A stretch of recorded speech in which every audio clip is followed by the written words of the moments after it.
Louisiana Purchase and Exploration. In the 1800s, Americans had started to move west. To them, west meant between the Mississippi River and the Appalachian Mountains. France and Spain had been negotiating on what to do with the Louisiana Territory. In the end, a very wealthy Frenchman named Napoleon ended up with the territory. He planned to colonize the area for France. Meanwhile, Spain was trying to close New Orleans, the famous trade point. America was not going to allow this. They asked if they could buy New Orleans. Napoleon made a very surprising offer by asking them if they wanted to buy the whole of Louisiana Territory for only $15 million and 3 cents per acre. Jefferson accepted the offer.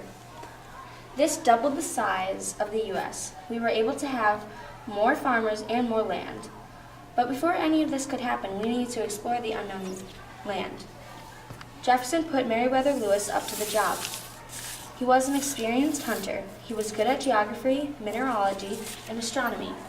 Lewis was not alone on the expedition, of course. He asked his old friend William Clark. Clark knows how to draw maps, make forts, and other survival strategies. They set up the Missouri River in 1804.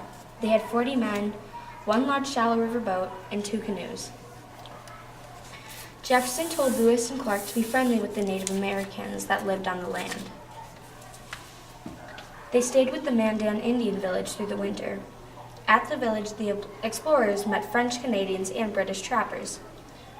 When they set out in the spring of 1805, the explorers were accompanied by a Native American girl of the age of 17 with the name of Sagagawea, and her husband, who was a French trapper. Sagagawea carried a baby with her. Lewis and Clark saw many new things, such as buffalo and prairie dogs.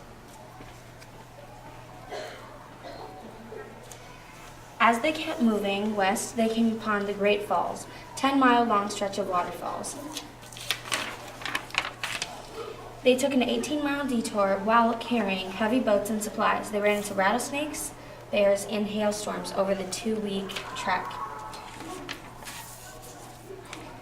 They grew closer to the Rocky Mountains. Sagagawea showed them where the Shoshone Indians were. Once Sagagawea brought them to the Shoshone village, she saw that the chief was her brother. The Shoshone lent them the traveling explorers' horses. This helped. The Shoshone also helped them cross the Rocky Mountains. As they kept on their journey west, November of 1805, Clark wrote in his journal that ocean was in view. They had made it. After staying a year there, they headed back with newfound wealth and scientific knowledge. In 1806, Zebulon Pike left to explore where the Arkansas and Red River source came from. Pike and his men traveled 150 miles to the mountain that is later known as Pike's Peak. He failed to climb it, but he brought back important information of the Rio Grande before they were arrested by Spanish officers.